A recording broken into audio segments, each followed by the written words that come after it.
This is a content warning. This podcast, Deals Psychic Damage, is an uncensored podcast intended for mature audiences. The following shows descriptions of violence, adult themes, supernatural and horrifying content, as well as frequent bad language. We recommend parental guidance for children under the age of 15. You're listening to This Podcast Deals Psychic Damage, a D&D podcast for people who love fantasy RPGs but hate good production values, interesting dialogue, and a comprehensible plot. I'm your host and Dungeon Master Ross, and I accept no liability for any psychic damage caused by this podcast. Joining me at the table this week are Amy. Reckless Rick O'Donnell, dashing, daring, and delightfully desperate for a love connection. Ashley.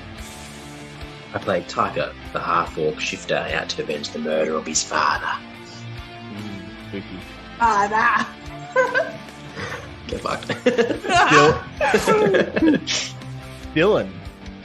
I am playing Keel Silverscale, a silver dragonborn who is a professional monster hunter who has never actually slain a monster in his life and hopes no one will find that out. Welcome, Keel. All right, do you guys think that like silver dragonborns are jealous of gold dragonborns, like kind of like a second place kind of thing? No, of course not. Silver Some is significantly more silver. elegant. I reckon Keel would be. That's a human. Oh, we skipped mine. Oh, and also Monash. I'm playing Daru Farnwaller, a wood elf bard. Working as a farmer on the peripherals of Broad Hollow, Daru specializes in growing medicinal herbs, flowers, and highly sought-after recreational smoking liquor. Daru enjoys entertaining the locals after a hard day's work with music and chill vibes. Chill as fuck. The chillest vibes. He'd be welcome at my party. All right, I might start off with a bit of a recap, guys, of what happened last week. Please and enlighten me, master. I remember everything except everything. All right, here I've got some notes. All right, here we go. Okay, yes. So you guys, we started off with you guys on the deck of the Harpy's Handmaiden, along with Captain Johnson. You guys sailed along for a little bit and idly chatted about what you learned in Lothar the Legendary's biography. Keel, you learned of the questing beast, a truly uncatchable beast, and conquering such a creature would make you the greatest monster hunter of all time. And you resolved Perfect for someone of my renown. Yes, it would definitely increase your renown. You resolve to find Lothar the Legendary and ask him about it, which he agreed to do all the way back in session 2. He agreed to do if you guys brought him some tartar and fire whiskey. I improvised that, so I don't know where you would find some or what it is, but anyway. So yes, you guys sailed along for a little bit. You razzed Keel ruthlessly about what the biggest monster he'd ever killed was. Yeah, you didn't have to be a dick about it.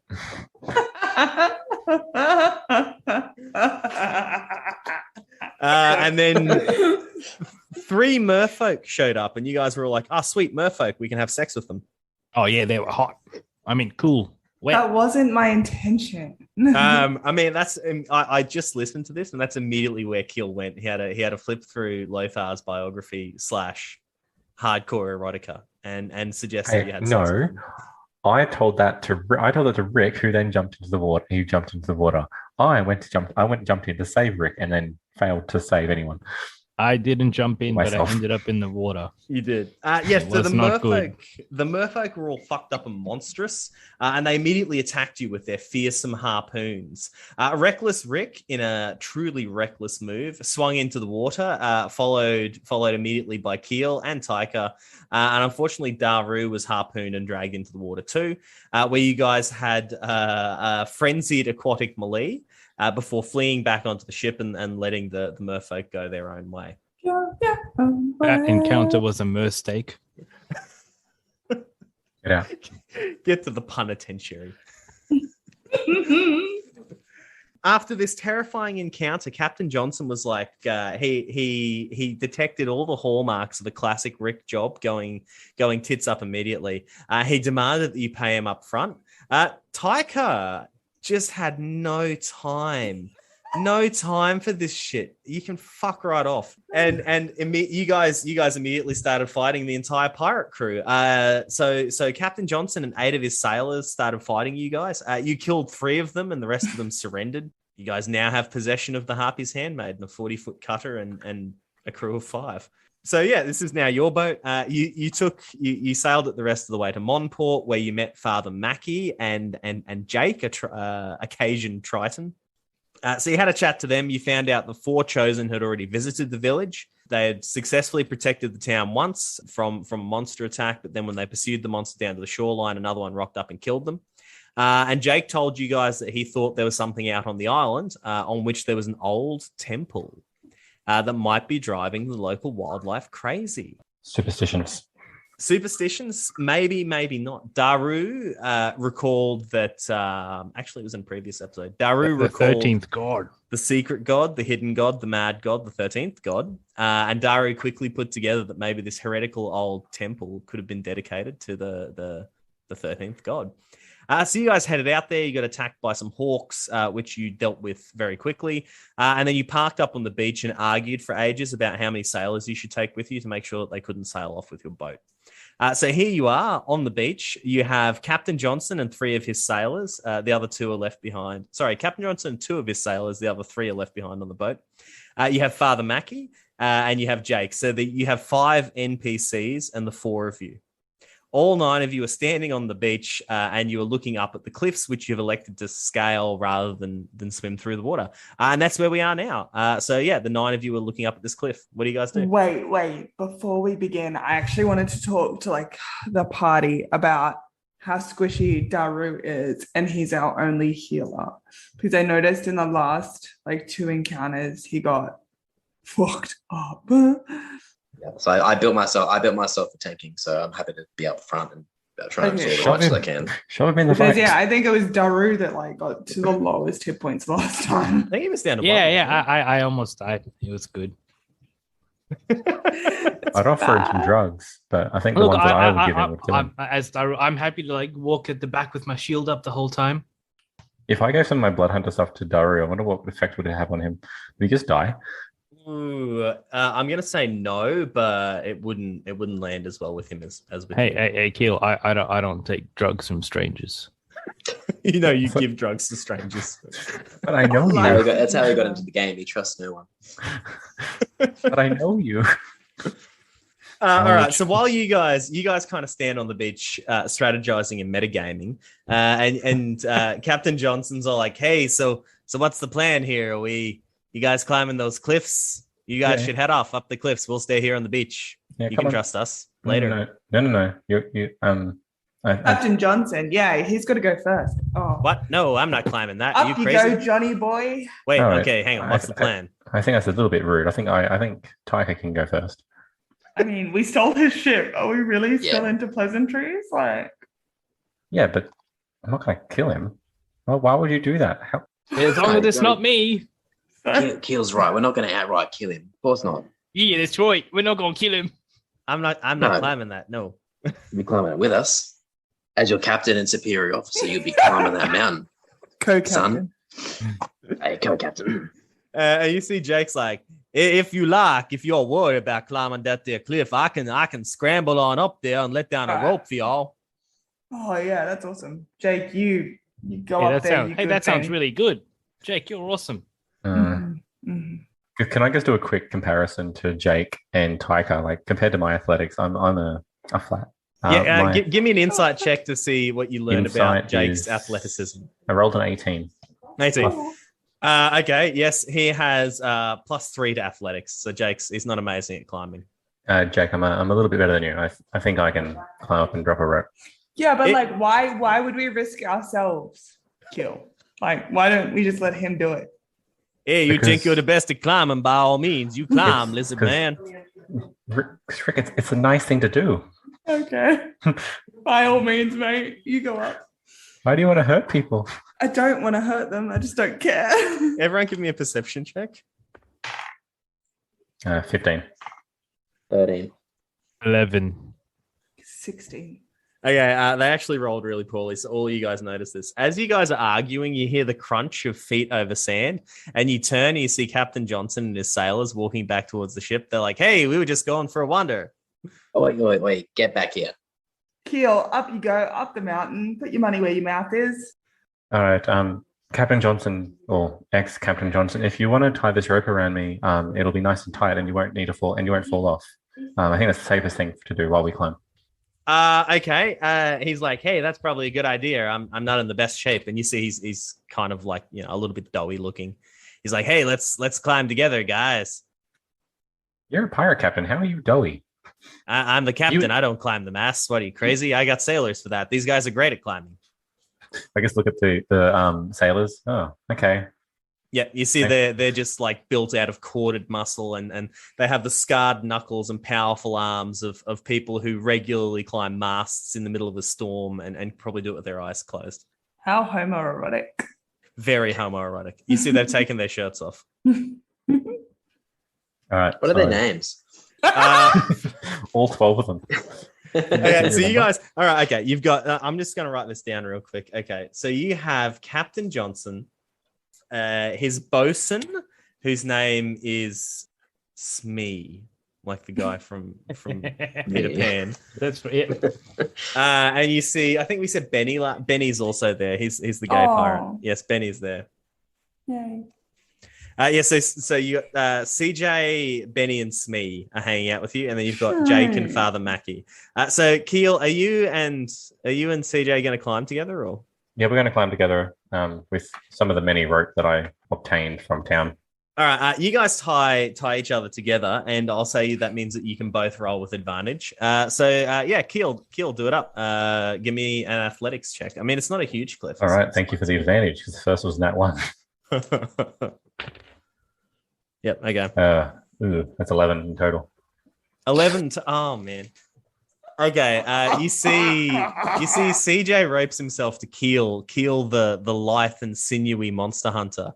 So this rather doughy captain and the monster hunter rope themselves together, and they start climbing. And you see, CJ, he's a bit older now. He doesn't climb the mast as much anymore, but he used to, and so you can see all his skills coming back to him. And he makes a passable job of it. He climbs up there. Keel, on the other hand. What are you blaming me for? It's very clearly him.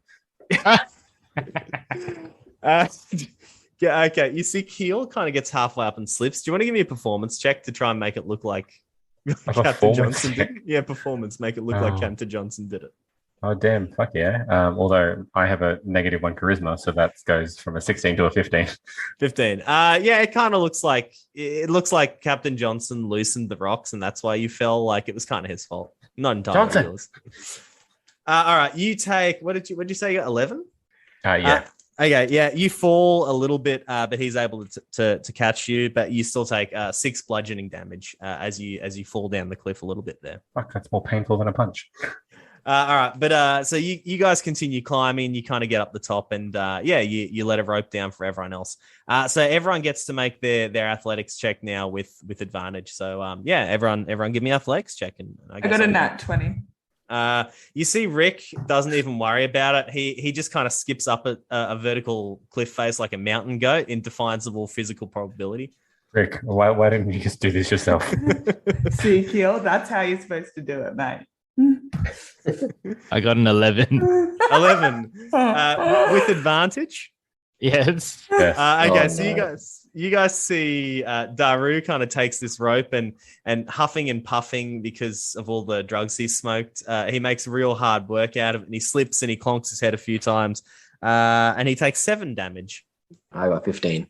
15. And you see Tyker makes it up. He kind of comes up at the back, and he's maybe makes harder work of it than he might otherwise have, because he's pushing Daru by the butt. And eventually, you guys kind of all get up there. Tyker.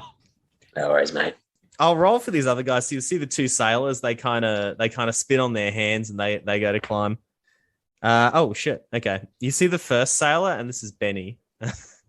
Benny falls, and he takes 13 damage. So you see Benny starts climbing, and he gets about halfway up, and he falls, and he lands on his fucking head, and he breaks his neck. See, it's not just me. It's not just me. And Benny fucking dies. No. And you see his last words are like, I wish I'd got to know Rick a little better. What the fuck? Why? Why? You killed my other love interest. Surely Rick was good enough at climbing. You know, he could make a save. Okay, I will say rewrite. Rick, if you can give me a strength saving throw to catch him. Ooh, okay. From the top of the hill? Yeah, absolutely. He dives down and catches him somehow. Sweet, just jumps off. With my 0 to add to it. You didn't catch me. You didn't get caught. What did you roll? 7. 7. No, you completely miss his hand, and Benny falls and breaks his neck. What? It's because I was like reaching out for him. Yep. Why? When Rick comes back up, I just like offer a hug. Like, are you okay, buddy? I sob hysterically into his shoulder. So while you guys are real upset about Benny, you see Smee arrives, and he's all like, "Yeah, I'm here too. I made it though." Yeah, hates me. I Spartan kick him off the thing in my rage. Really? No. No, You can if you want. Okay. What's said has been said. No, don't do it. Don't do it. Take it out on him. All right. Yes. So you guys lose Benny on the climb, which he had like advantage and everything, and then proficiency. It was crazy. You guys lose Benny on the climb, and you see he's lying there, and the other sailors on the boat are just like they've got Macaulay Culkin faces, just looking at it like, what the fuck? And everyone's kind of stunned by this. Oh shit! I didn't roll. So Father Mackey, you see, he makes it up fine, and.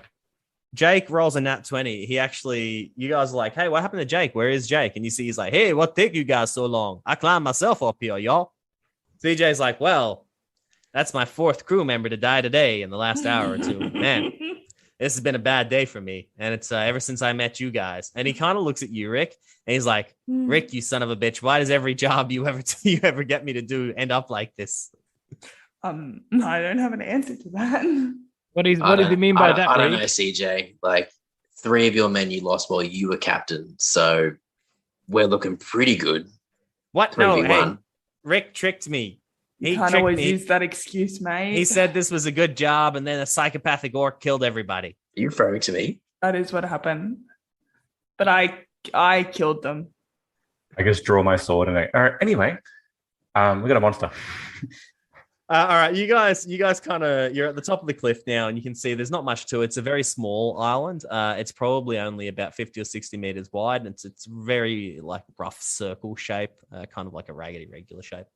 And you can see, there are some fallen columns and pillars kind of in the center, and you would assume that this would be the temple entrance. And you see Jake's all like, hey, yeah, that's the temple right over there to the 13th god. And Father Mackey's like, shush, Jake, I told you. That is not a thing. I told you. Did you hear him? I told him that's not real. There was no 13th god. There's only 12, and this is just a heretical old ruin. Don't worry about it. Yeah, no, I get you, Father. If it's a heretical ruin, then doesn't not make it the 13th heretical ruin? So this whole temple is a heresy? Yeah, just no, it's just an old ruin. Yes, probably demon worshippers. There is no 13th god. It's nonsense. It's a myth. All right, then you won't mind if we go investigate it then? I will not. You can, by all means, go and investigate. All right, I'm going to investigate the ruins. Can I do like some sort of inside check on the ruins? Yeah, when you guys get a little closer, are you guys just all walking over there? I'm pushing CJ over there.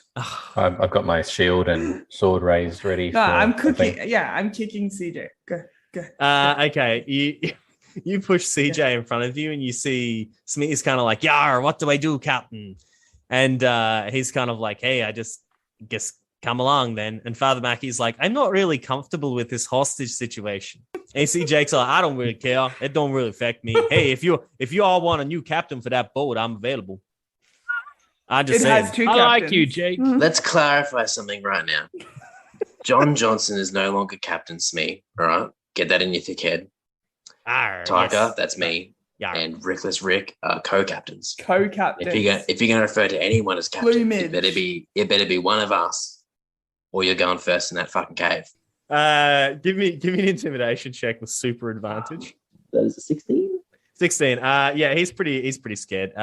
He's like, "Yar, sorry, Captain. But he keeps shooting glances at CJ. You know, you get the feeling he hasn't completely, you haven't completely won his loyalty yet with your constant threats. So you guys approach the temple. You can see there's not much left on the surface here. There's a few pillars and kind of a ruined dome. Are you guys just gonna walk straight into the dome, or what are you guys up to? All right, I throw a rock into the dome. It skitters across the ground. And nothing happens? No, nothing that you can see from the outside. No, nothing seems to happen. Daru. Yeah. Cool. I don't know what your magic abilities are. Do you have any way to detect magic? No. Oh, okay. Well, that was disappointing. I can only do like some basic magic shit. I grow shit. Yeah, valid. Father, do you have any way to detect evil, good kind of stuff? Magic? I told you on the way here, this is an evil place. It's heretical. It is an awful old temple. It's not a good place. Yeah, but I heard that that clerics Don't and argue with him. He's a religious nut. Hey, don't argue with me. I heard that clerics and paladins could like detect if evil was actually near you. Oh, aye, very well. All right. And you see he closes his eyes for a minute and he burns. Now, this guy does have spell slots and you guys are getting him to burn one. And you see he's all like, aye, there was evil here, but I feel that it's gone. Aye, there was evil here once, but it is gone now. All right. That's really good. Aye, insight check? Is he telling the truth? Yeah, give me an insight check. Absolutely. He's gonna roll a check of his own. Why would you think he's lying, bro? Oh, yeah, it's a huge 3. That actually beat his roll, but he appears to be telling the truth. All right. Wow, what?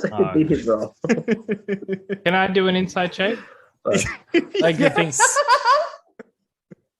I got 21. Yeah, he continues to appear to be telling the truth. There was evil here, and now it's gone. Okay, but is it like he's telling the truth that he believes it to be the truth, or it's just the truth? He believes it to be the truth. Yes. If you recall, all of you guys actually, because we're feeling mad. Yes, Reckless Rick. As you approach the island, you were the only one who failed the save. But yes, you're feeling very frustrated and cooped up. So there is some sort of. Taika failed. I think I failed. I failed as well. Yeah, because I had disadvantage with being a barbarian. Yes. Yeah, and also just your ridiculously just angry way you took over the ship. It wasn't. They betrayed a deal, and for that betrayal, they forfeited rights to the ship. Let's not hash this again because this has been about the 4th time we've had this conversation. Yeah, listen to Captain pirating Taika. rules. Can I use my background feature of hunter senses to tell if there's any like signatures of monsters, like claw marks or slime trails or whatever? Oh, okay. Yes, you can see claw marks and things like that. I tell you what, give me a nature check to see if you can identify the claw marks. Nature. Okay. Well, there's claw marks over here, and I think they belong to a something with claws. Oh, that's a decent roll. I got is a 21. Oh, okay. Yes, you see these teeny tiny little pinpricky tracks and some claw marks, and you conclude that there are some rather large crabs around. Oh, yeah. Crabs. That would be your guess. Or something with crab legs and crab claws. Not necessarily a crab, I suppose. Could be a scorpion. Scorpion crab. There's scorpion crab. There's some crustaceans or arachnids or something around here. Or decapods. I've never I don't think encountered decapods have claws. What has it go? Even a demigod match for a decapod. Look it up. They have pincers, don't they? That's what is pincer or claws? Pincers aren't claws. What? Yeah, crab claws. Come on. You see? Hey, I can see them too. Let's move on. You see pincer marks. Fuck. Yeah. I think that there's probably some crustaceans or something here. Like they look like pretty big ones, so be aware of that. I draw my rapier. Okay. Yep. Wait, can I ask you a question? Axe. Yeah. What's up? Am I still very angry? Yeah, both you and Taika are still feeling quite frustrated and cooped up, kind of aggressive. All right, then I do kick the guy off the cliff. What? That was a while ago. Well, yeah, no, we're past that. We're past that. I'm just going to kick him in general. Yeah, you turn around and you kick Smee, and he's like, "Yar, what was that for? Ow!" All right. Take a breather, man. Take a breather. So you guys are just kind of headbutt kill. You guys are just kind of hanging around outside the temple. Yeah. Look, if we're chilling here, can we take a break? Oh, we did that before, didn't we? You see the telltale signs. Yeah, you did on the ship over here. You see the telltale signs of arachnids and/or decapods that may or may not be shiny. Hey, spiders are good. They eat the smaller things. What are you guys gonna do? All right. Well, can we just have a look properly at the ruins? Like, what is there to like? Can we have a look? Yeah, can I investigate? I'll tell you what you guys. There's not much to see on the outside. So there's sand. They're made of sandstone. It appears to be the same kind of stone the island was made of. It looks like a temple, a fairly modest temple, but it's mostly ruined, and you get the impression that there's more of the structure under the ground there. Okay. I take a handful of sand. Yep, sure. And I'm like letting it go through my fingers. I'm looking for cracks in the ground to see if it falls through the cracks. It falls onto the sandy ground and gives you no insight. There's no tiles or anything on No, you guys are still kind of outside it, but you can see there are tiles on the inside of it, yes. All right, Shall we head inside? Because we're just sort of standing here now. Yeah, no, I stride inside. Captain, what says you? So Captain Tyker strides inside. All right, yes. You stride inside, Captain Tyker. What are you doing with the NPCs? Are you guys all four of you just walking in and leaving them unattended, or? I'll start with like a Smee, JJ, let's go, and then walk in, and then they follow me as one of their co-captains. All right, so Tyker goes through the door first, followed by a miserable-looking former Captain Johnson and Smee. So you walk into this ruined temple. You can see there's not much left of the roof. It's this kind of half dome. What you can immediately see is there are these friezes on the wall, and they used to be quite intricately painted, but they faded and been kind of ablated by the wind and the sand over time. But you can still kind of make out two of the panes depicting something. You'd have to go over and have a closer look to see what it is. You can see that there is a hatch in the middle of the ground there. It's been levered to one side, and there is a rope leading down into this hatch. And all around the hatch, you can see supplies. So there's like a couple of tents set up, and you can see piles of food. It looks like some people have just kind of popped down the hatch to have a bit of an explore. But there's a lot of sand kind of piled around the bedrolls and the tents and things like that give you the impression that it was set up, several weeks ago, and the people in question haven't been back since. And you also notice these 4 enormous crabs, kind of the size of like coffee tables. And you can see that they're eating the food supplies that are left around this encampment. Everybody roll initiative. 18. 9. 19. 6. All right. Okay. Is it like the same order as the last combat? Every combat will be the same order. More or less. All right, so there are these 4 crabs. The temple is only 30 feet wide, so these crabs are probably only about 15 feet away from the door there in the center of the room. Where are we? Reckless Rick, you act first. Okay, I'm just going to attack the one closest to me. Okay, you dash over and attack the nearest crab, giant crab number 1. Yep, do it up. 14. 14. You stab this crab, and your rapier bows alarmingly, and you're not able to pierce its shell. And it waves its pincers. It's like. So that costs 15 feet of your movement. What else are you going to do? I think I'm just going to. That's all I'm going to do for this time. Yeah, that's all I'm going to do. Just going to stay next to it? Okay. All right, no, I'm going to go back to where I was. Where I was. So you take your free disengage and go back to where you started. So you guys see Reckless Rick runs in recklessly, stabs this crab, and is like, whoa, that's no good, and runs back over to you. And he kind of turns to you there, Tyker, and is like, hey, your turn. Tyker, that's your turn. Quick question before I begin my turn. What time of the day is it roughly? You guys arrived in the village at midday, and it was like 2 hours. So probably like 2 or 3 in the afternoon, yeah. Right, okay. As a bonus action, I'm going to rage. Yep, sure. You rage up. Which is not too bad, 'cause I'm already agitated. You're already pretty pumped. Calling John Johnson a captain. This is fucked. So I'm going to rage, and then as a reckless attack, I'm going to just run in and attack the closest. What is it? Was it a crab? Giant crab? Yeah, it's the crab. Yes, crab number 1. Do it up. The one that Rick just stabbed. Giant crab number 1. Do it up. 18 plus things. Yes, that will hit. Yes, you crack it good. That's 9 damage. 9 damage. Okay, yes. You bring your axe down on crab number 1, and you take you sink deep in through its carapace and into its fleshy body, and it's all like nah. Sorry, 11 damage because I'm raging. You see, giant crab number 1 is on death's door. It is almost cut completely in two by your first attack. And around me, you see a heap of ethereal ancestral guardians kind of start like surrounding it, so it has nowhere else to go except towards me. You see it looks severely fucked up. That is my turn. It's all poor right. crab. You're just traumatized. Yes. Didn't do anything to you. You just walked up and smashed it. Just an angry person. Keel, that is your That turn. is true. And now I feel bad. Embrace the rage. Don't feel bad. I go before the crabs. Yes, so you can These see crabs are going to be delicious. So you can see there is 4 crabs the size of a coffee table. So yeah, if you eat them, you'll feast.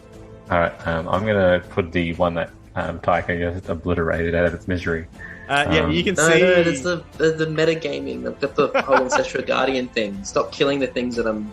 You can see it's pulling towards fucking me. wrecked. There is blue blood going everywhere. It is Taika's gonna cut fuck in a half. crab. Why do you have to be so aggressive, Taika? You and your family. You can heal the crab if you want. Like I would allow that. I don't have any healing spells. I thought you were supposed to kill monsters. The I'm crab about is to say, kill giant. these are monsters. Yeah, but it hasn't. Hey it guys, hasn't- I don't hasn't think done these are anything yet. monsters. I think they're just in our way. They're just crabs, bro.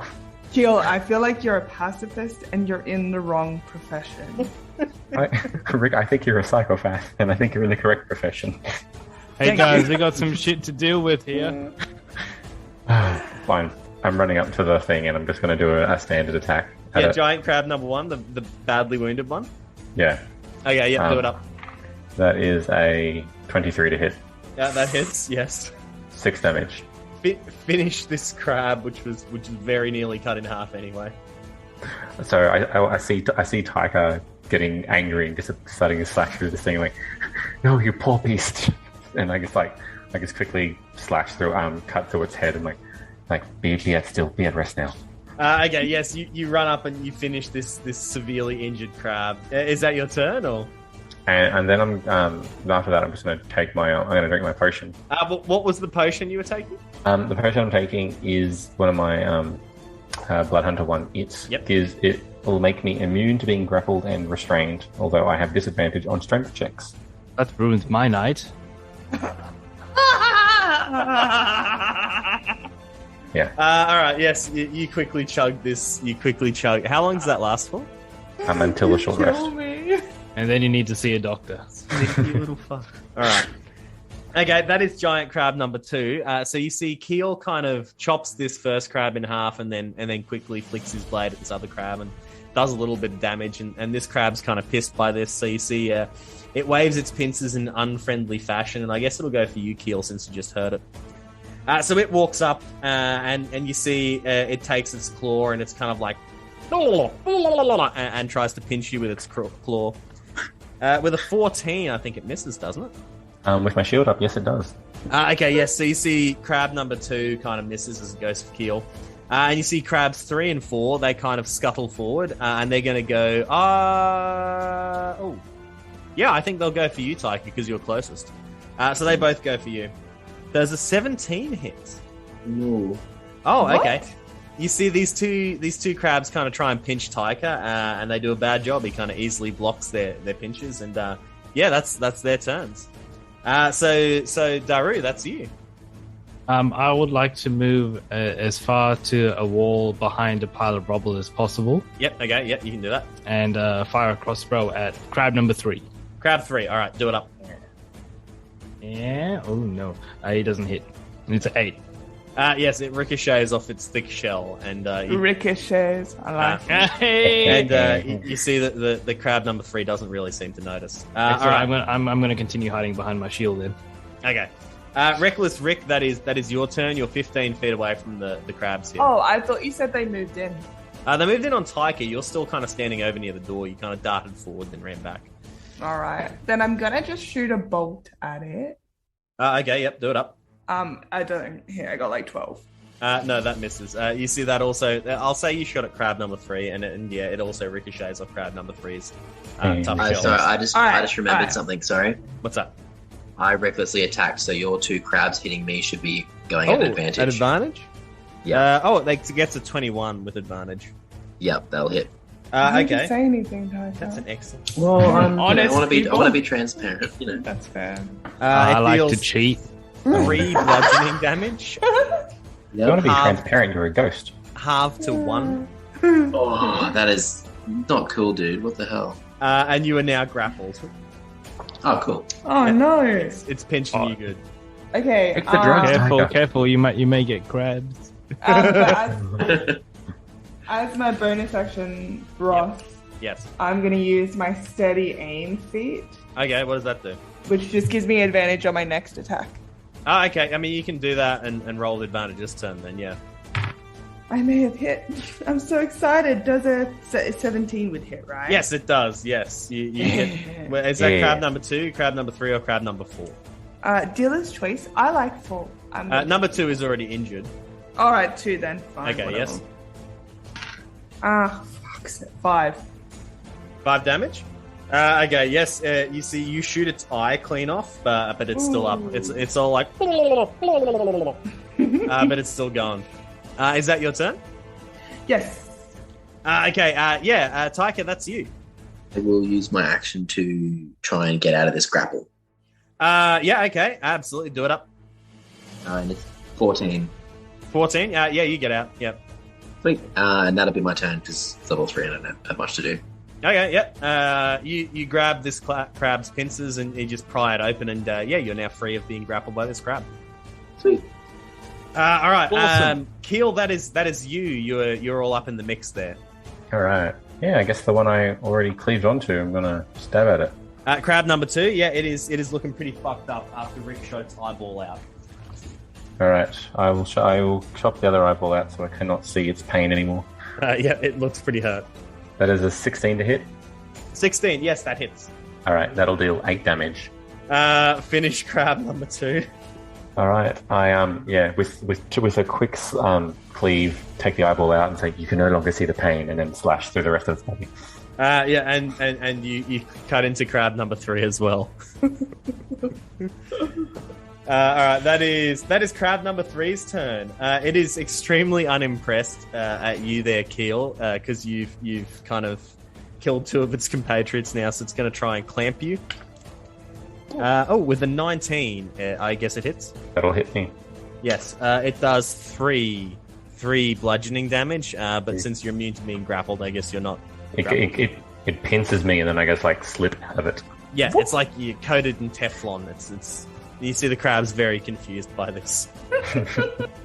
And I guess crab 4 will continue going for you there, Taika. Cool beans. It gets a 21, so I'm guessing it hits. Yeah. It does 5 damage, halved to 2, and you're grappled again. Sweet. Grapple. Finally, that's you, Daru. You see this crab just hanging off Taika's leg. He's just like, ow, my leg. I'm going to continue to shoot at crab number 3. Yeah, okay, yeah. Crab number 3 is now looking fucked up. This time it's a 15. Yeah, that hits. Okay, excellent. I guess this is damage. 3 damage to crab number 3. 3 damage. You I fumble with a crossbow. You hit crab number 3, and it's kind of like a minor. You shoot its leg off, but crab number 3, while looking very fucked up, is still up and kicking, as it were. So your NPCs are still kind of hanging out outside, and you hear Father Mackie. He's kind of like, "How's it going in there? What's going on?" We're just dancing with the 13th god. You want to come see? Hey, there is no 13th god. Give me.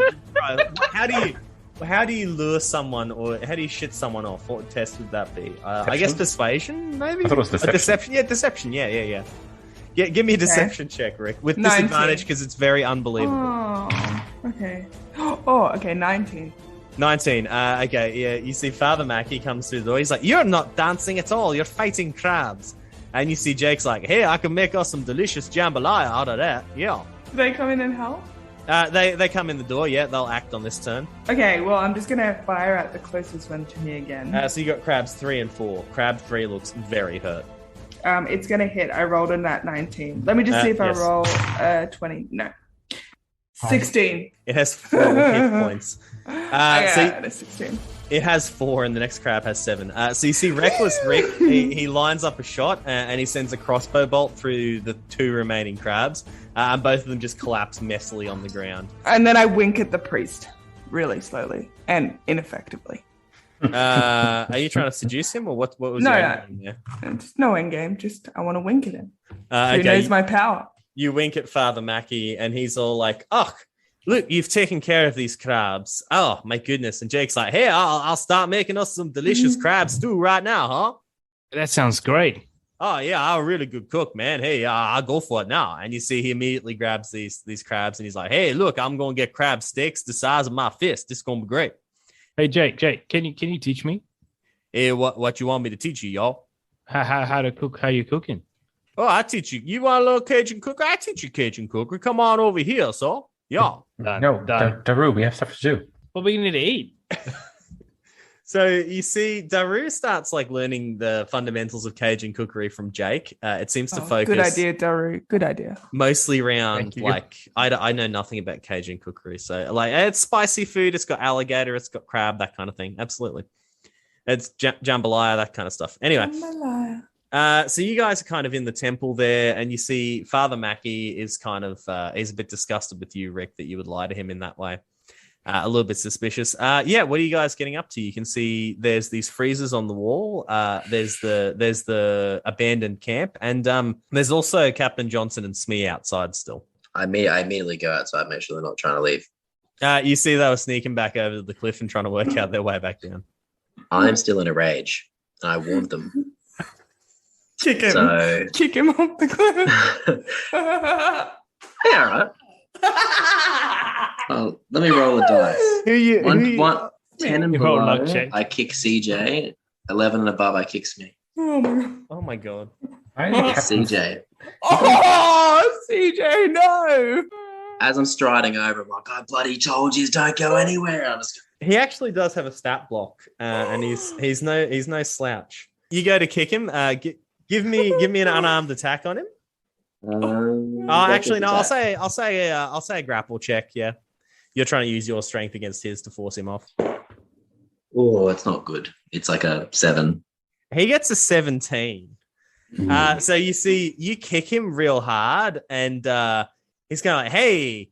He kind of catches your foot with no real effort, and he's like, "Hey, there's nothing wrong with just looking for a way down a cliff. Hey, chill out, man. Hey, I'm sure you don't want this to get out of hand." I think you wouldn't want this to get out of hand. Okay.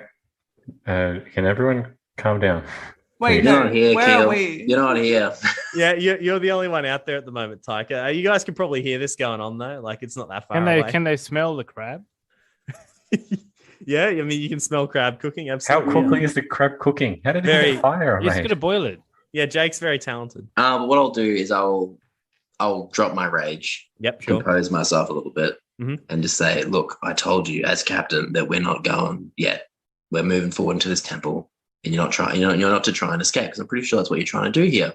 Hey, I was just looking around, buddy. You want me to go in the temple? I'll go in the temple. And you see he theatrically puts his hands on his head and starts walking into the temple.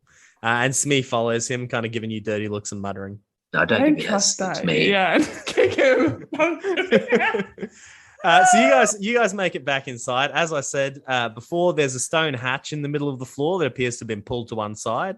And you can see there's a rope dangling down into this hole, and it's very dark down there. You can't see what's going on. Can I search the camp? Yeah, absolutely. Yeah. Daru, give me an investigation check, and anyone else who wants to search the camp, give me an investigation check. 18. Oh, okay. Yes, you find everything. All right, Daru, you have a pick through the camp, and I guess Tyker and Rick, you kind of help him there. So you find an alchemist's kit, a healer's kit. Oh, yes.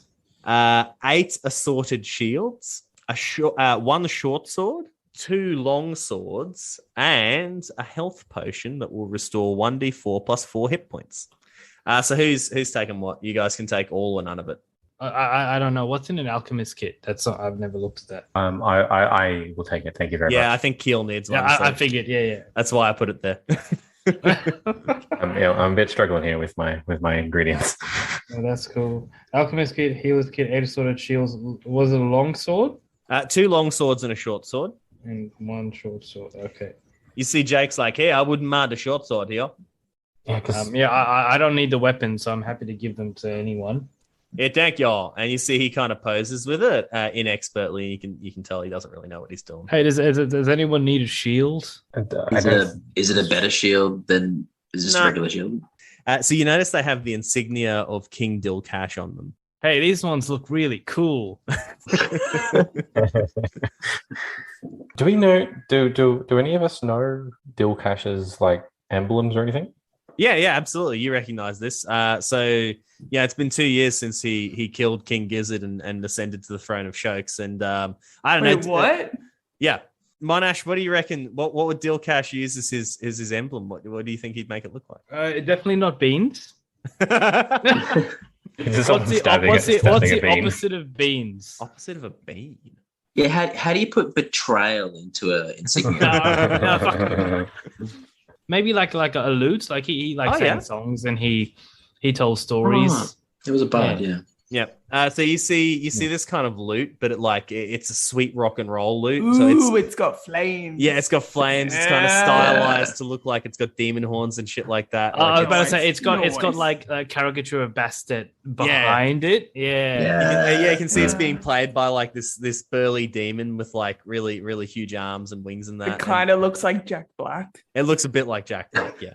Yeah, nice. That is exactly how Bastet looks. Hey, a cool guy must have designed this. This looks awesome. So you would conclude that these shields and probably this camp belong to soldiers from King Dilcash's army. So if I swapped over to one of these shields, no stats would change. It's just stats would change, but it might come in handy if you were trying to pass for it. I definitely swap over the sick ass looking shields. Okay, you replace the rather shoddy shield you got from I can't remember the quartermaster. Yeah. With one of King Dilcash's soldier shields, and it looks pretty metal. I'll take the healer's kit too, by the way. Okay, sure. If no one is going to fight me for it. Oh yeah, take it. Someone take the healing potion. I'll take it. I said that. All right, you see Reckless Rick pockets his healing potion. Does anyone want? There's 2 long swords still floating around. If anyone wants them, is there any ranged weaponry? No. Okay, cool. The swords look fairly well made though. My long sword is just as trusty. It's just a normal long sword, yeah. All right, so you guys you search the camp there and you find some pretty basic supplies. You also find a whole bunch of food that's been mostly spoiled by crabs. Is there any gold? There is no gold. There's personal items like cards and dice and like letters to mum and things like that. Is there any more books? No. But as someone's letter to mum. It's half written. It says like, "Oh, we're on a secret mission. I can't tell you too much, but it involves a boat. I hope to see you and Jenny back home soon." And you can see he hasn't quite finished writing it. This is a terrible letter. And as I say, everything's lightly covered in sand, so it'd have been like a couple of weeks, maybe 2 or 3 weeks. I'll take the letter. All right, you take a personal letter, sure. There you go, Smoker. Was it to who? Some random name. It just says to mum, and it mentions, "I'll see you and Jenny soon." All right, yes. So you guys kind of explore the camp there, and you just find a bunch of crap. Really, do you want to have a snooze, Daru? It's middle of the afternoon. Oh, I definitely need to some sort of a healing action. Can't you touch hands or heal word yourself? I can just use cure wounds on myself. Just don't expect me to help you guys. Yeah, I mean, there's only so many spell slots. Okay, I'm just gonna cast cure wounds on myself. Here we go. All right, so you do that. You see Daru's feeling pretty bad, so he casts a spell on himself. So you guys ransack this camp. It doesn't help a lot, just so you know. And you can see Father Mackey's kind of arguing with Jake. They're looking at Jake's cooking. You can see Father Mackey is kind of arguing with former Captain Johnson. They're looking at these friezes, these paintings on the walls. And you can see Father Mackey's like, "I told you before, this is nonsense. It is heresy. It never happened." Heresy or not, Father, there were definitely people here who were worshipping a 13th god. So it doesn't matter if it's real or not. They were definitely a group doing that here. Well, then they were misguided. It doesn't. It's not a conversation of whether or not they're misguided. Father, can I have a talk to you? You may. Does anyone want to check out these paintings I keep I'd mentioning? like to have a look. I'll hang out with Rick for a moment while they're arguing. Okay, so Rick and Keel, you guys kind of check out these paintings while Daru leads the priest off to one side, which is an odd decision given his track record with priests. So yes, you can see the first frieze. You can see 16 warriors. You can see that they were painted in great detail and with great expense. So the paint they've been painted in, even though it's flaking off now, you can see it had actual flakes of gold and silver in it. And someone is taking great pains to do really fancy paintings of these 16 warriors. And you can see these 16 warriors, they're fighting these stylized demons. There are 7 stylized demons. You see one kind of looks like a pile of rotting flesh covered in eyes and things like that. And you see they just kind of look like these nightmare images. They look awful. Rick, this is an amazing piece of work, don't you think? Oh, it's beautiful, mate. So you see these 16 warriors fighting these 7 stylized demons. And then there's a ruin panel after that one. And then the panel after that, it shows 13 warriors. So 3 of them are missing now.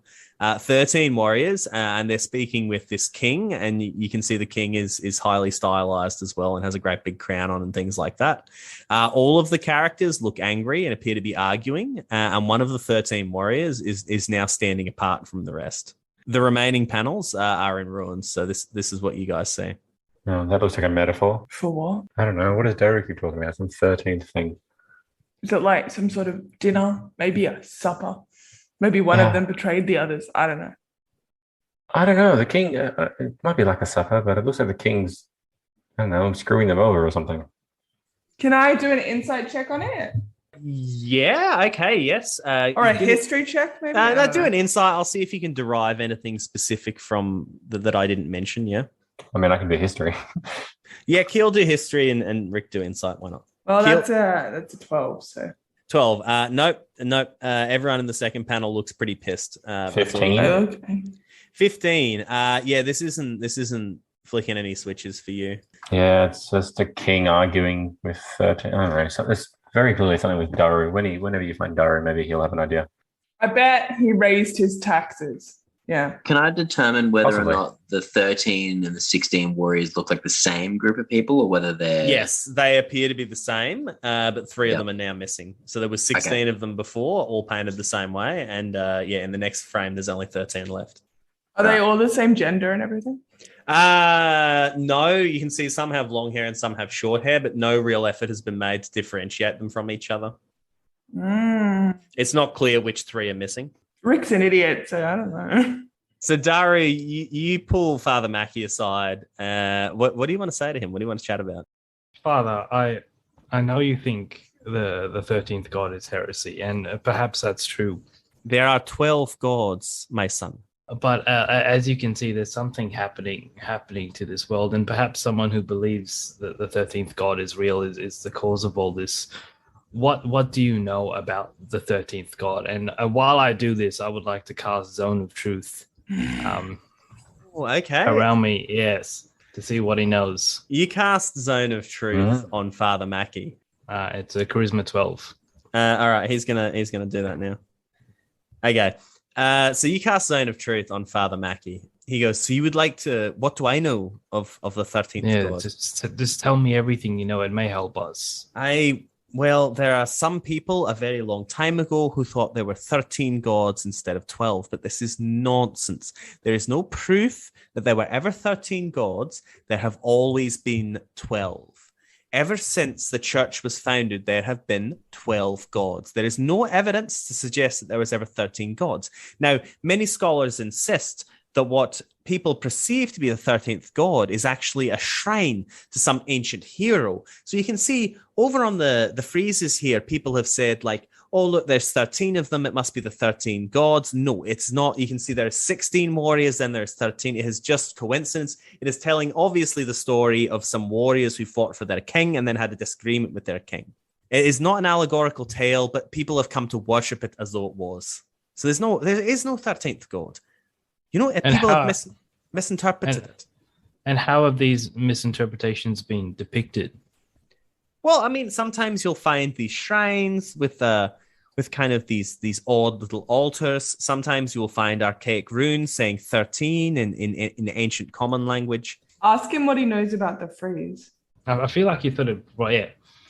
You ask him about the painting. He says, as I said, it probably just depicts an ancient battle. You know, the people around here, they looked at this building and they said, this is probably a temple. There is no proof that it was a temple. This is just a building on an island, okay? There is no 13th god. It's just an old superstition, and it doesn't do anyone any good. You know, if there was a 13th god, you could pray to them. Go pray to the 13th god. See if they answer. It's nonsense. Utter nonsense. So you said before that he believed this nonsense that he was saying. Yes, he's now in the zone of truth. You don't know whether or not he's affected by the zone of truth, but this is what he is saying in the zone of truth. Yeah, but even if he thought that was the truth, that's what he'd be saying to us. Yeah, that's right. Yes, yeah. So he did. I've got written down. He's a firm non-believer. Yes, yes. Ask him what's Father, going on. thank you. So, what could be going on in Rick has left me alone to initiate in this with in these ruins? Who could be doing this, and what could be the cause? And you see, he looks at your shield, which you know has pretty obvious demonic sigildry on it. He's like, "Well, I have a sneaking suspicion through some subtle clues that perhaps King Dilcash has sent soldiers to vex us with demonic influence. What do you think?" Look, that sounds very feasible, Father. I'm sorry to have wasted your time. It is no waste of time. It seems like you all need my spiritual guidance. We appreciate that. Oh my god, he's driving me crazy. I hate him so much. And you see Jake's over next to this hole in the ground. For some reason, he built the fire there and he's cooking. He's like, "Hey, y'all, grubs up. Anyone want some jambalaya? I got this crawdaddy all cooked up now." I'll put my hand around the father's shoulder and go, "Let's go eat, Father." All right, you guys kind of all sit down and you eat some of this crab. I look in the hole. You look in the hole. It's dark. You can't see anything. Okay. So you see Captain Johnson and Smee join you for a meal. You guys can take this as a short rest if you would like. If you have any hit dice left. Can I go sit next to Rick? Yeah. And I'll just kind of, subtly just whisper that I'd caught. Rick. That I caught JJ and Smee trying to escape out the back while we were preoccupied with these crabs. The two hottest heads are going to know this. This is terrible. What do you want to do about it? I think we need to have a chat to them. They've lost 4 crew members. We've got 4 people. The best chance we have of getting off this island with that ship is together as one. Yeah, we deal with our animosity when we get back to shore. Yeah, or we break their kneecaps. Option 2, maybe. All right, let's talk to him. All right. There was like a rest of.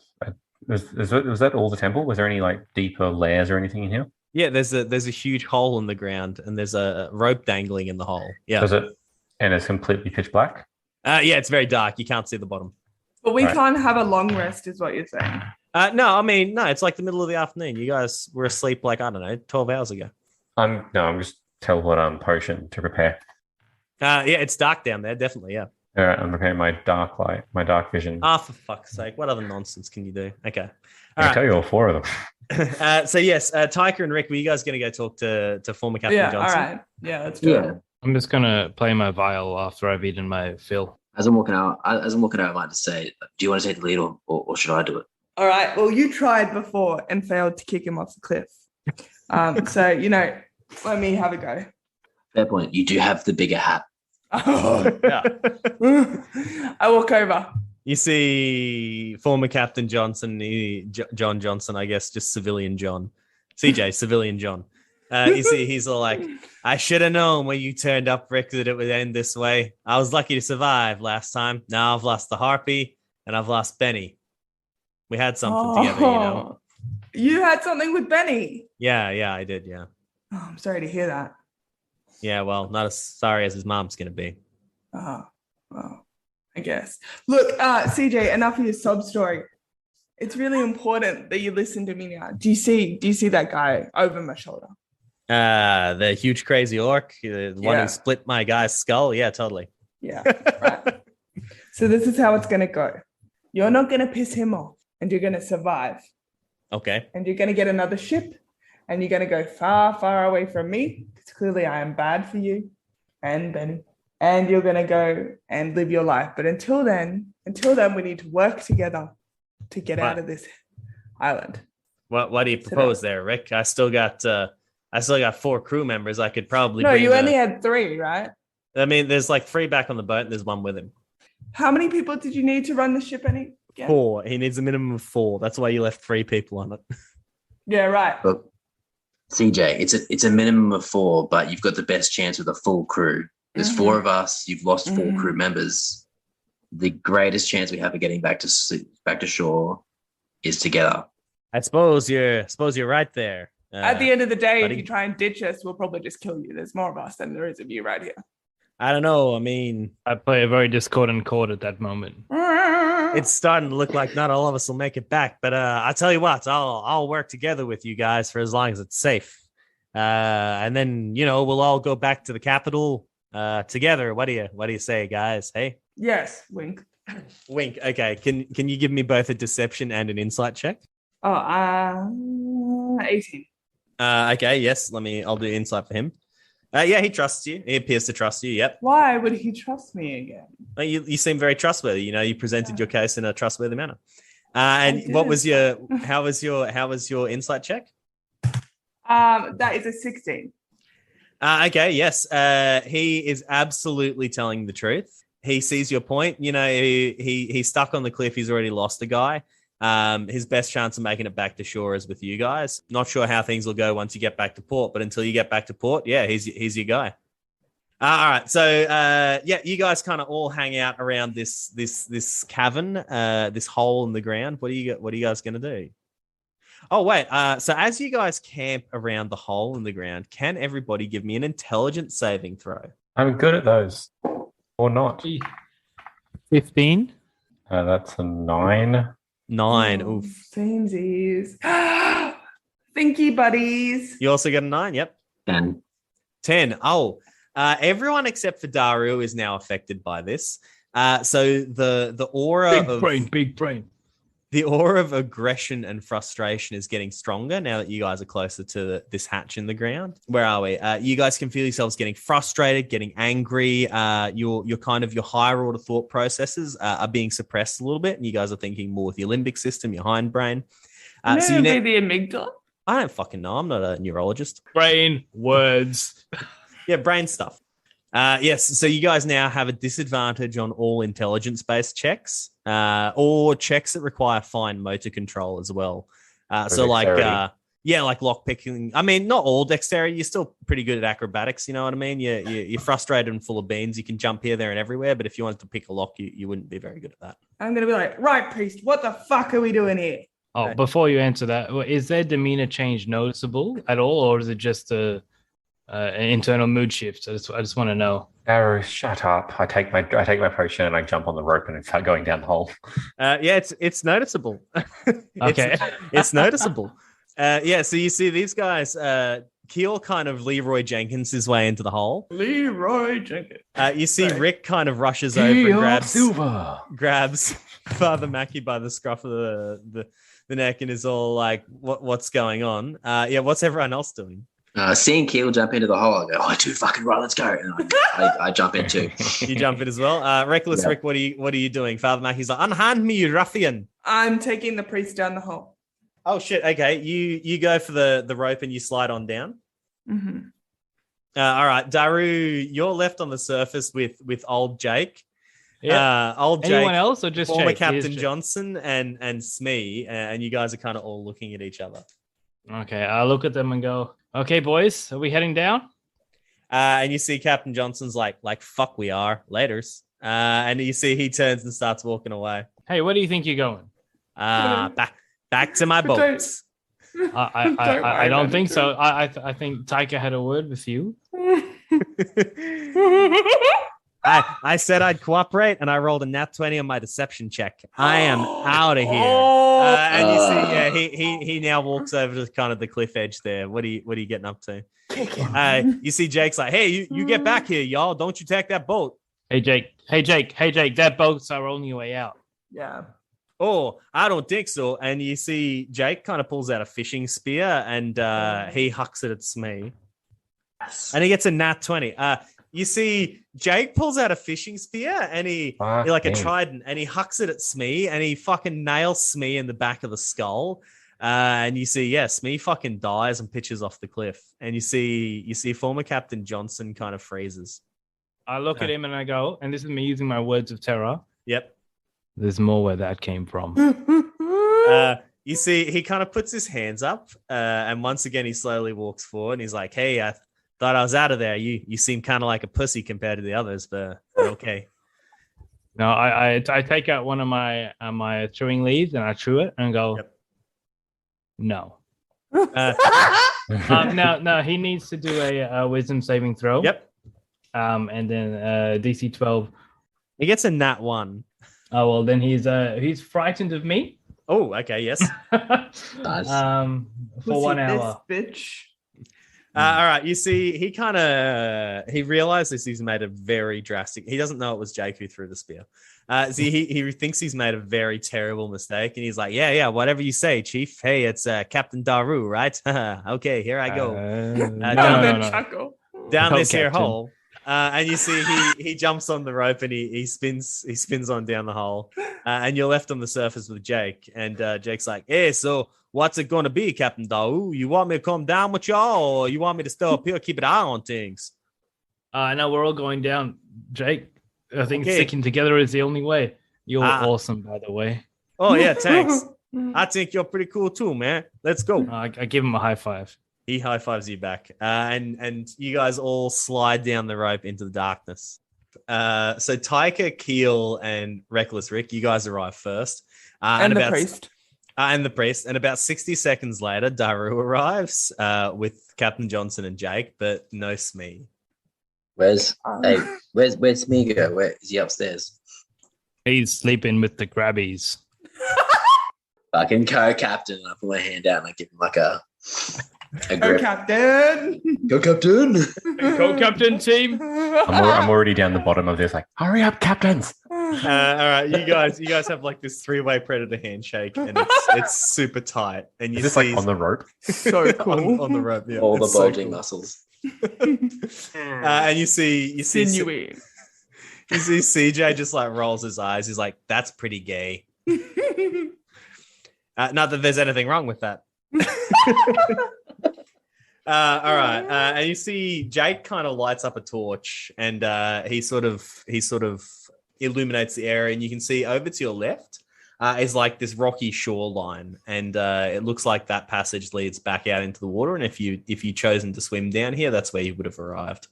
And over to your right, you can see this really narrow opening, so you'll kind of have to squeeze through it one at a time in order to get through. And you see Jake goes, that's the opening over to the old temple if y'all want to get through there. Well, Jakey, that seems to be your way out if you ever need a quick escape, because you've been a good lad. Hey, thanks for that. I climb up this rope though if I need a quick escape. So what's the plan here? I come with you or I stay here? What are we doing here? Well, I'm not the captain anymore, as it sounds like. We're still in rage, right? Yes. I'm just gonna go straight through and shimmy on through. Okay, so you guys are like shinnying through this crack. Rick, bugger off, I'm first. All right, yes. So you guys shinny through the crack. Now this is important. What order are you guys moving through in? Oh damn! I said I'd go first. Yeah, I mean, I think you said we're all like really angry and we're not really thinking things. Oh no, intelligence is a wisdom though. So Reckless Rick makes it through first. Who's going directly after Reckless Rick? Well, there? I would say I'm dragging the priest. Oh Jesus! Okay. So that's how that happened. So Reckless Rick and Father Mackey, you see these guys they slide through, and Reckless Rick, you splash down into chest deep water along with Father Mackey. Who's going next? Depending on Tyker's rage, it would either be me or him, I suppose. Yeah, it's definitely not me. I think not to be shown up by a fellow co-captain. I'd be jumping in straight after, like as close as I can be to Rick and the father. Okay, yes. All right. So Father Mackey gets dragged through with Reckless Rick. You see Tyker and Keel follow immediately after. And then I guess, Daru, you come at the very back with Jake and Captain Johnson in front of you. That is correct. Captain Johnson in front of me. I'm happy to have Jake behind me. Okay, yes, I'll say Jake's at the very back, and he's kind of peeking through. Darius in before Ross's plan for the person at the back to die. All right. So you guys kind of scramble on through, and Reckless Rick and Father Mackie, you guys land in chest deep water, and then immediately, immediately Tyker and Keel kind of land behind you guys, and Captain Johnson and Daru, you guys kind of pile up behind them, and you're kind of halfway through the crack there. And you guys all look through, and you see Jake, who's the only one with a torch at this stage. He peeps through, and he's like, dark vision. He's like, oh, right, okay. You see Jake peeps through, and he's like, oh, hey, what can y'all see? So who has dark vision? Yep. Yeah, I do. Really? Everyone but Rick? Well, I mean, I have dark vision. However, my drugs also give me sunlight sensitivity. So okay. Well, this encounter just got a little easier for you guys. Any hoodle. Except for Rick. Except say, hey, where'd you guys go? But Rick can swim, which is significant in chest deep water. So what you guys see as you look around with your dark vision is you can see these absolutely beautiful kind of aquatic flowers. You see they look like these giant sea anemones, and they are fully like 10 feet across, and they have these waving tendrils. And the tendrils protrude out of the water, and they wave all in the water around them. And you can see they're vaguely bioluminescent. It's very dim in here. That's not enough to really illuminate the area. But they do give off very little light. And you see Jake kind of pokes his head through the crack, and he's like, hey, y'all, can you see some giant anemones in there? Can I do a nature check? No. I'm a farmer, and I'm vaguely aware of plants and stuff. Is this something I can... This is pretty obscure, but yeah, do me a nature check, yeah. Yep. 20 total? 20 total. Okay. Yeah. Yeah, I'll say that yes, Daru, you recognize these. You can make hallucinogens out of them. These are the fabled giant anemones, which I'll say you even know all this about them. So they're attracted to heat and light. They're a predatory plant, and you can make powerful hallucinogens out of them, but they're quite rare. It takes a long time for them to grow this big, and it's dangerous to get near them because they'll sting people and then pull them in and eat them. Hey guys, you all need to be really careful of these plants. Don't touch them. Yes, you guys see that they're reacting to the lights kind of leaking through there. They're kind of stretching their tendrils out towards you guys. So you kind of, mechanically speaking, you got two options here. You can blunder through without a light, in which case the anemones will be much more chill and it'll be much easier to get past them. Or you can light up a torch and they'll be much more active and kind of actively trying to grab you guys. Jake is the one who has a torch out, isn't he? Yeah, at this stage, Jake is the only one with a torch. All right, so in Jake's near Doru. He's kind of in the next room still. There's not quite enough room. Hey guys, I have a plan. So Tyker, you need to guide Rick. Because we need to turn this torch out, or we're going to get eaten by these plants. So how many dark vision? How many people can see in this low light? I can guide. I can guide Jake. Yep. Heel, you need to guide Captain Johnson, and Tyker, you need to guide Rick. What about Father Mackie? Father Mackie, you're going to go with Rick. Yeah. All right. So you guys, you're going to guide them through. Yeah. Well, that's my plan. If everyone's happy to go, this is my contribution as co-captain. Everybody, roll me initiative, please. I never roll good with it. 9. 11. 20 total. 6. So you guys are proceeding without light, yes? Yeah. Yes. If everyone agrees, that is my plan. I mean, I don't need to see. I'm good now. I got drugs. I'm reckless. You surely are. Ashley, you act first, and that is you there. What are you getting up to? So you can only move half speed in the water. Hey guys, I really think we should try and stick together.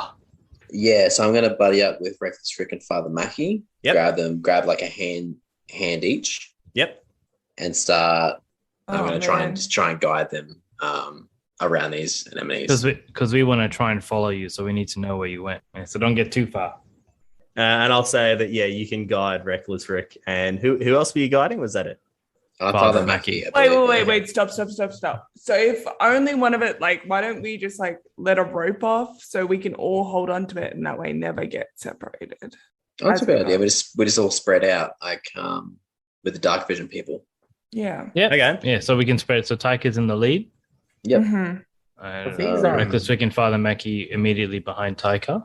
Yep. Okay. Keel had so much rope. I've also got a rope, but yes, I've got enough rope to go from the beginning of this room to the next room, and still have more to spare. Okay. So what? Taika, Reckless Rick, Father Mackie, and then you had Keel. Keel. Okay. Followed by the captain. Captain, and then Daru at the and back. Daru and Cash. Daru and Jake. All right, cool. So you guys are all just going to move like 15 feet. I'm happy to. I like this rope idea. Okay, so you guys kind of all move along there, and we just have to keep one hand on the rope, and we can like fight anything that comes for us, or swim up and down if it needs to be. It's okay. Is Jake still alive? Yeah, he's just hanging back for the moment. He's like, "Hey, how it going in there?" It's dark, Jake. It's very dark. So everybody moves. Then we get down to the anemones on initiative 5. Can everybody give me a dexterity saving throw as they lash out their tentacles here, there, and everywhere? Okay, here we go. 22. Oh, thank God. 19. 9. 18. So you guys kind of scooch along the wall here, and you see this anemone kind of whips its tentacles out, and most of you guys are safe, but you see its tentacles whip out, and they hit Keel, and Keel takes 7 poison damage.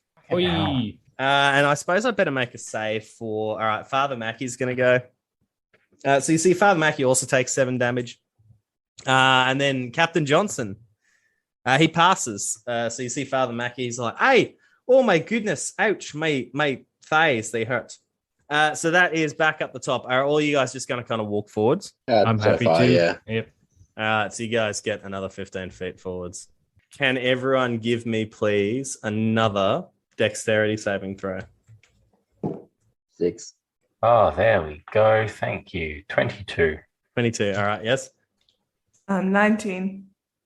7. Anyone who got less than less than 14 takes 9 poison damage this time. Oh. Hey guys, I'm not feeling too good. Again? Neither.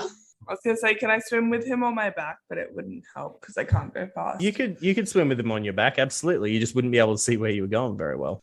I can still see. Wait, yeah, Daru can like give me directions. Yeah, if you guys I'm want like to do a that. dolphin. You're a dolphin. Sure. How fucked up are you, Daru? Less than 25%.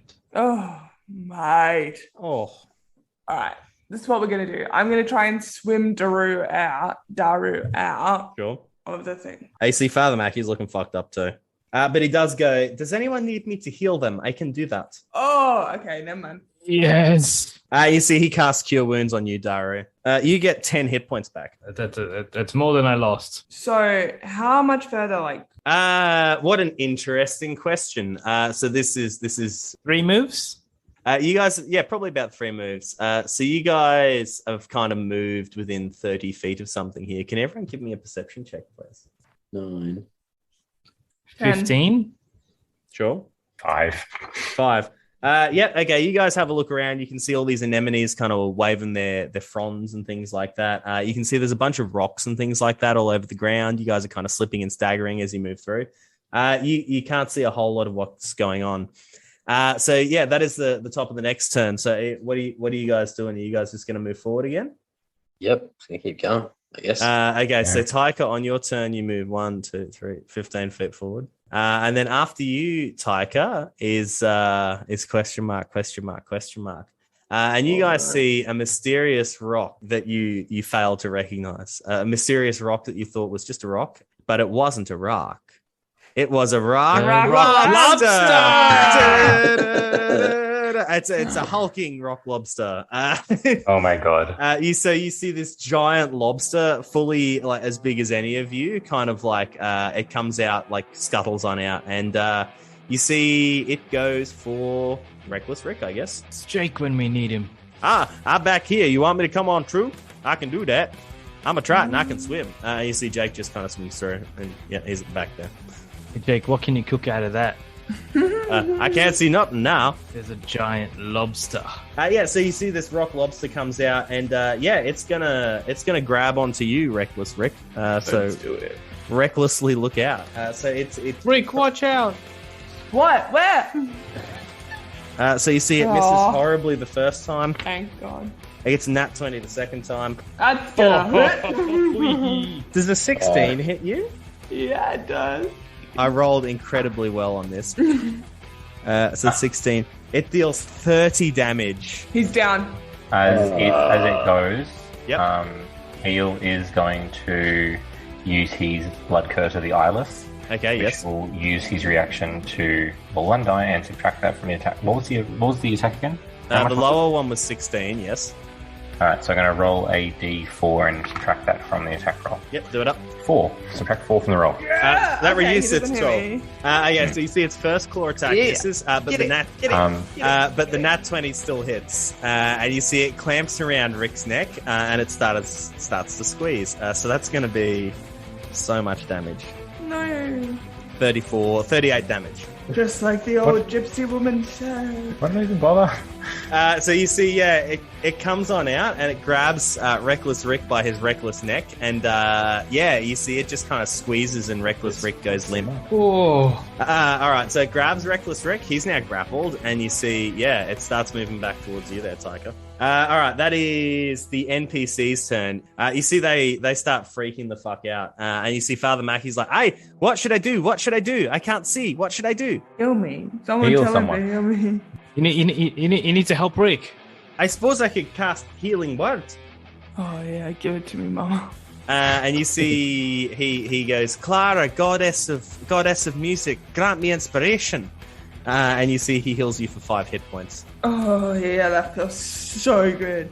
You see Reckless Rick stirs. He's still gripped by the neck in this giant rock lobster's tentacles, but he is moving again. Hey, CJ, you need to go fight that thing. What? Hey, I'm not fighting that thing. I'm out of here, man. Get out of my way. No, he's still frightened of me.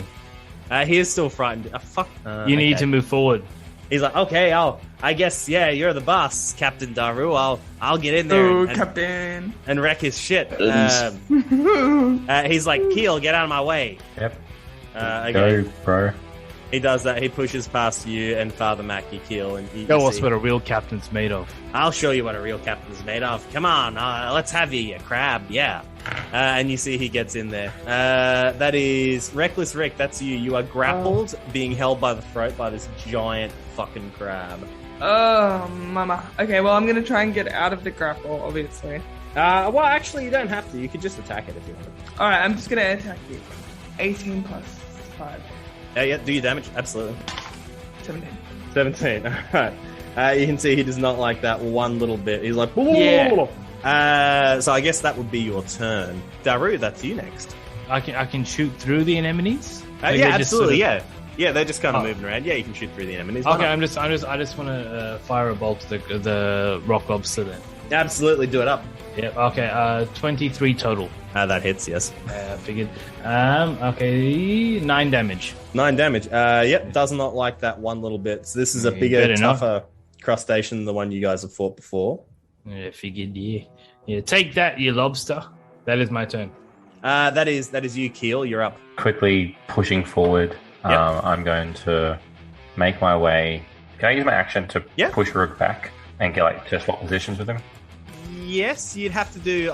So you can do a tug of war because he's grappled. Sorry. Yes, you can do a tug of war over Rick with the huge ass crustacean if you want. Yeah, I'll do that. All right. Tug of war. Okay, so you grab. So Rick is held by the neck by this enormous rock monster. And you see it starts pulling back. It starts pulling back against you. 18 on athletics. 18. I'm guessing it's too slimy to really keep a good hold of Reckless Rick, because you actually manage. You pull Reckless Rick from its grasp, and Reckless Rick is now no longer grappled by it. And you see he's like, get off the Rick. Yeah, that feels good. Breathing. Yeah, go Keel. All right, now I'm just standing in. Hey, Captain, why couldn't you do that? Hey, I'm working on it. Hey, I gotta get closer, I give Keel a feather from my hat. One of the little ones from the other side. All right, that is at the bottom of the order. Everyone give me a dexterity saving throw as the anemones lash out their tentacles to try and get everybody. 20 total. Yeah, okay, you're fine. Oh, yeah, 20 total. 11. Okay, yes. You see Tyker gets lashed by these tentacles, and he takes 5 poison damage. And you see Father Mackie. Father Mackie does not do well. But CJ is fine. All right, so you see Father Mackie takes another hit from these anemones. And he's like, hey, oh dear. And he goes down on his knees. And you get the feeling that, yeah, he's on death's door. He's very Can he close heal himself? He cannot heal himself. He could heal himself, but he's out of spell slots now. And you see, you get the feeling he's very nearly done. So back up the top of the order, that is Taika. So this rock lobster has got its back to you. As a bonus action, I'll use my shifting ability. Okay, yep, sure. You transform into like a werebear or some shit. Yeah, for those who can see me, you notice my shoulders, arms, my chest kind of get a bit bulkier, a bit more hair sprouts over my chest and arms, and my hands get a bit more claw-like. I gain... Hey, he turned into more of an orc. I gain Even more scary. 9 temporary HP. Yep, absolutely, yep. Something smells hairier. Why does it smell like wet dog in here all of a sudden? Yeah, I'll reckless attack this thing. Okay, yep, do it up. Yeah, so the 17. 17 just hits, so you kind of find your way through its armor. I do 10 damage. Yeah, it doesn't like that. You knock some chips off its shell, but it looks far from done. You see it kind of flips one of its stalk eyes kind of goes over its shoulder and looks back at you and looks directly in your eyes, and somehow it frowns, even though its eyes upside down and has no eyebrows. Gross. That's my turn. It is now the huge ass crustacean. So it's going to throw one of its claws over at Rick. You see it does that. Oh no, I'm still very hurt. Why would you do that? And it does a terrible job getting a 9 total. And then it's going to throw 2 attacks at Taika on the other side, so you see it spins around and gives you some. Okay, so the first one gets a 13. The second one gets a 21. Yep. All right, so it does 22 damage to you there. 22 bludgeoning damage to you there, Taika. Sweet. And you just eat it up. And you are now grappled by this crab. 22.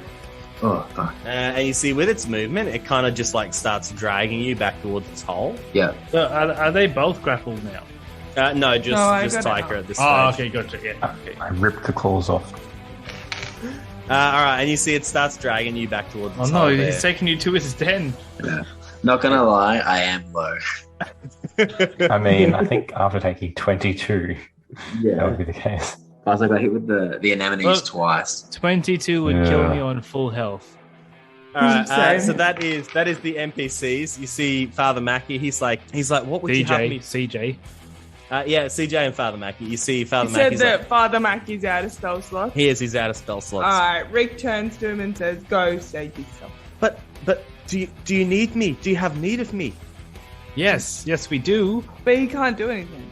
Father Mackie kind of moves. I'll say CJ goes first to give Father Mackie some space. So you see CJ continues to move towards the huge ass crab, and Father Mackie kind of follows him. And they both try and get stuck in. CJ's like, "Hey, this is kind of stupid. I mean, I'm going to fight this giant friggin' lobster. What's going on? This is crazy. Why don't I just let that orc guy get eaten by it?" But he's still scared of you, Daru. He better fucking be. After Father Mackie and CJ, that is you, Reckless Rick. What are you gonna do there? How's the crab looking? It's pretty hurt. It's got a number of holes in its carapace, and you can see it's leaking this greenish blue blood everywhere. All right, I'm just gonna try and attack it, I think. Okay, yeah. Well, are you gonna like swim over to the other side, or? Yeah. Okay. First, I'll swim over to where Tiger is. Yeah, you swim over to where Tiger is. Yep. Do it up. Attack this giant lobster. 21 to hit. That will hit. Yes. 11. 11 damage. Okay. Yep. You jab the crab, and it doesn't look too happy. Stupid rogue. Okay. No. Yeah. That's the end of my turn. Daru, that is your turn next. I'd like to move close to Keel, like the 2 spaces away. I can move 15, right? Yeah, you can move there. Yeah, and then I'll shoot another bolt at it just misses. Yeah, you see Jake kind of follows you. He's like, "Hey, what's going on? I can't see." I miss absurdly. Oh, okay, yes. You shoot a bolt. You can see this foaming water about 20 or 30 feet away from you as Taika is dragged down by this crab, but you kind of miss. You shoot a bolt in this direction, you miss. After Daru, that is Keel the Dragonborn. What are you doing? All right. I run up and attack it. Okay, do it up. I miss. Okay, yep, sure. Yeah, I miss and I guess that's my turn. All right, you guys see Keel kind of pushes past CJ and runs in there, and too much water to get through. He can't see what's going on, and he kind of he aimlessly hits the crab, and nothing happens. So Taika, back up the top. Right down the bottom. That is, everyone give me a dexterity saving throw. With Taika, advantage. Taika, you can do that with advantage. 19. Yeah, you're fine. 22. Yep. 17. Yep. Nat 1. Nat 1. Reckless Rick, no. Reckless Rick, you take 11 poison damage. He's down again. Okay, you see Reckless Rick, he kind of darts in and he jabs up this crab and he's like, ha-ha! And he goes to like kind of recoil and dart away from it, but no, he accidentally hits the anemone tentacles, and you see Reckless Rick starts to float away. He's out. No! I guess I'll do these other guys too. Father Mackie is fine. CJ is not fine. You see CJ, he gets stung. He's like, ow, that really hurts. Ow, shit. And you see Jake's all like, hey, what's everybody making such a big deal about? And you see he's fine too. After the anemones. Oh, yes, Taika, that's you. I will try and get out of this grapple. Yeah, okay, yep, do it up. The crab looks pretty hurt if you just wanted to attack it. Really? Okay. Yeah. Okay. You don't have to escape the grapple, yeah. I guess I will recklessly attack this this giant hulking crustacean. Yeah, okay, yep, do it up. What's it going to be, like a 13? It's not going to hit. Oof, really? With advantage? That's brutal. With 4 and a 9. Okay, yeah, you don't hit it. Yeah, it's everything I can do. Okay, then give me a contested athletics check as this giant lobster tries to pull you into its hole. 12. It only gets an 11, so I'll say you actually managed to pull it 5 feet your way. Yes, get some. All right, so yes, it tries to pull you down. But it is going to strike out with its pincers. It's going to try and hit, I guess, Keel there. And it rolls a nat 1. And for its second attack, does a 19 hit you, Keel? Yes. So you take 23 damage. Okay. That's one less than my max hit, so yes, I'm down. You see Keel kind of, he goes down too. All right, that is the huge-ass crustacean's turn. You see Keel is down now too, and he's gripped in its other pincer. And you see it's got 2 people now. You know what? At the end of its turn, it's going to let go of you, Taika, and it kind of wraps both its pincers around Keel, and you see it starts dragging his unconscious body away. Opportunity attack if it moves. Actually, yeah, it is going to move, and it's going to drag Keel with it. So give me an opportunity attack. 13 again. 13 to hit. Okay. Yep. You fail to hit, and you see with Keel's unfortunately unconscious body, it drags Keel nearly all the way into its den. So you see that is the NPC's turn. Next, CJ runs in there. You're not getting this one, buddy. I've lost enough people on this trip. And you see he throws some daggers at it. Any damage is good damage. Okay, yeah. You see he jabs it with 2 daggers, and he kind of hurts it a bit. But it doesn't stop dragging Keel down into its den, unfortunately. He's like, hey, well, that was the best I can do. And you see Father Mackie's still here, and he's going to kind of move forward too. And he's all like, I pray for all of you. So that is the NPC. Oh, no, Jake. Jake's like, hey, Daru, Captain Daru, what should I do? We need to stop that huge-ass crustacean from stealing Keel. Throw a but I suppose you can't see that throw much. a triton at it. If you throw a spear straight forward, you would hit it.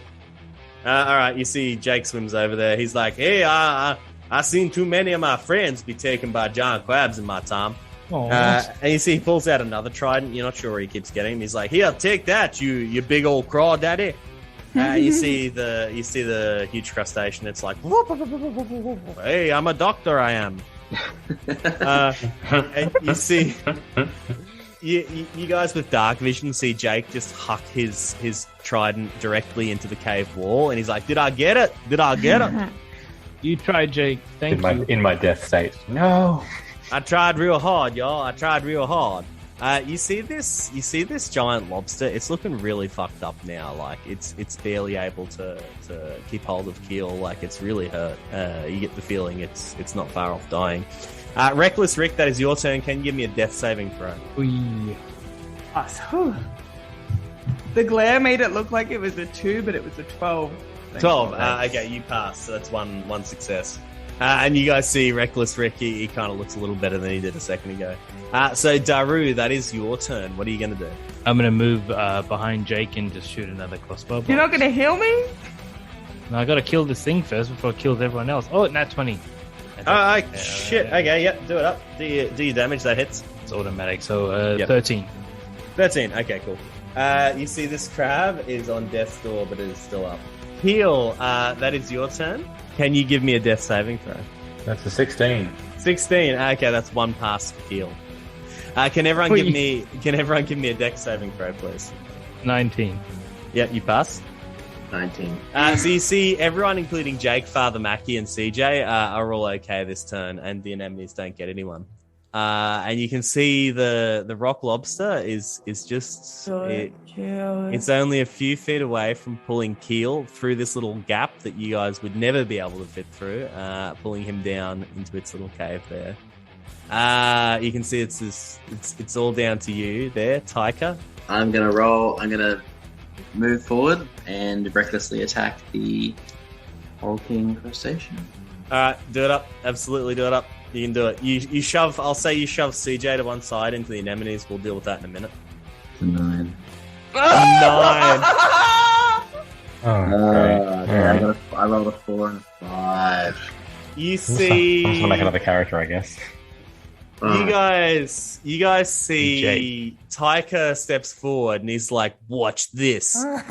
And he raises his axe above his head and he brings it down on this giant lobster as it disappears into this underwater cavern.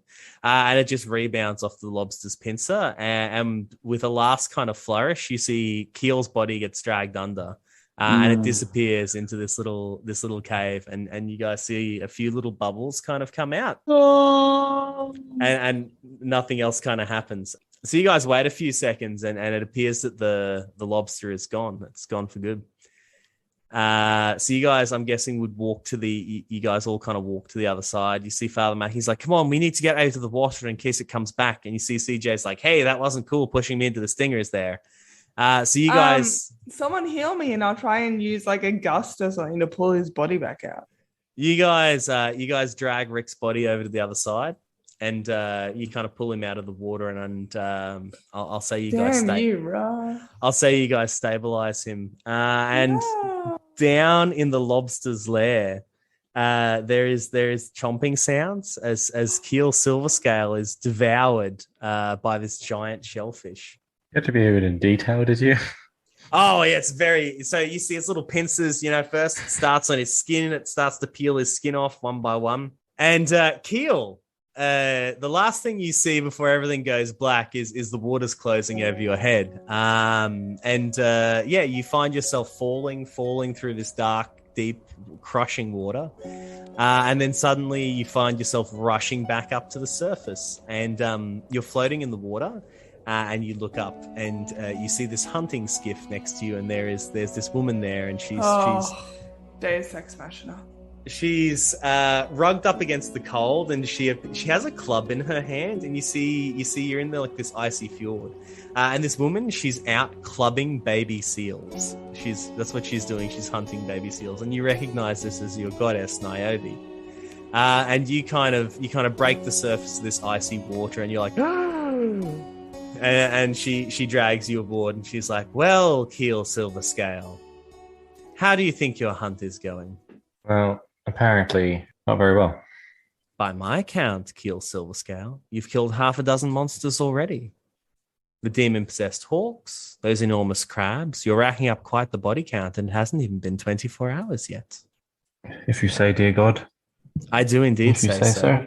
So, Keel, while you are a disappointment, you're not a complete disappointment. Do you think your hunt is over? I would hope not. And you see she kind of pulls you to your feet, and she kind of dusts off your clothes and haphazardly tries to dry you. She goes, no, I don't think your hunt is over, but you are going to have to work much harder once you get back. Think you can handle that, Keel? I can hope so. Me too. I wouldn't want to see you here again. And you see she kicks you. She Spartan kicks you directly in the chest. back over the side of her boat. And Keel, you drop down to level 2 is what happens there. As the god withdraws some of her power from you. You guys are kind of on the shore there. And can I say something before anything else happens? Yeah, absolutely, yes. Keel. Warrior for real. Deep down below. Goodbye, friend. Lost to foe. You guys are kind of sitting there and you hear Daru kind of say these words and you guys all give him polite little snaps. And Keel, bedraggled and half drowned, you see he pulls himself up on the rock next to you guys. Oh, what the fuck did I miss? Parker will just go up and give him a big hug. Doesn't say anything. All of you guys run over. You run over to Keel and you give him a big cuddle. Keel, you can hear the unsettling noises of your previous body being chomped down by a rock lobster in the distance. Is it? Am I in the exact same body? No, you've been reincarnated. As the exact same body, or something? Yeah, you look the same. Yeah, absolutely. Okay. You're just slightly less powerful. You see, Keel gets reincarnated by his goddess, and you guys kind of all run over and give him a cuddle. And shivering and frozen, and probably a little bit terrified for your lives, you guys sit on this rocky shelf on the far side of the rebirth chamber there. And that is where we will leave it this week. Thank the gods. 12, 13. Keel returns. Oh god! My, what have I seen? I'm gonna die again. So I've never I killed rolled those dice before. again. Yes. And I got an 18 and a 14, which would have been an 18 versus 22. Yeah.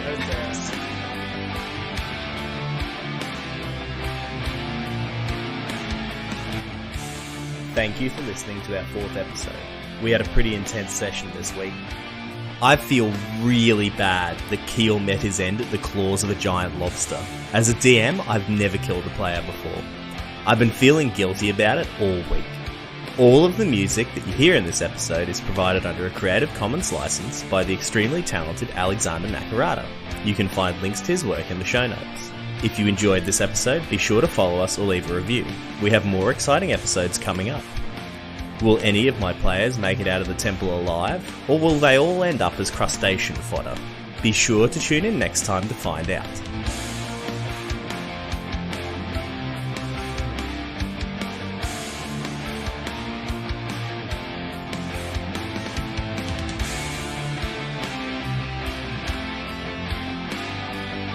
Yes. Yeah. So just random question. Keel's been reborn and returned to us, but his level 3 body is being trumped on by the lobster. Correct. I mean, I hadn't settled on that as canon, but sure, yes. just out of curiosity, like, is that mean like if he died, we could keep his body? I'm going to say yes because this can only go to a good place. I want to ask these questions now as opposed to when much further down the track. Yes, after you get reincarnated, your former body stays where it is. Yeah, absolutely. Yep, Keel could go and hang out with his former body. Yeah, like it's a corpse, obviously. Yeah, it's a corpse. Yeah. Well, but if Keel wanted, he could hang out with his own corpse. Yes.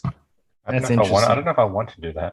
No, I mean, you don't have to, but it's. I'm not a necromancer, but that would be really cool. Yeah, I mean, I feel like we're galloping towards clone army. Like if you were killed and resurrected, your corpse would still be there. So Daru, to forestall your future question, yes, if you have been killed and resurrected, you can slice a steak off your corpse and cannibalize it. Yeah. Oh, wait, what? No. That's obviously where I was. Yeah, I just assumed. Yeah.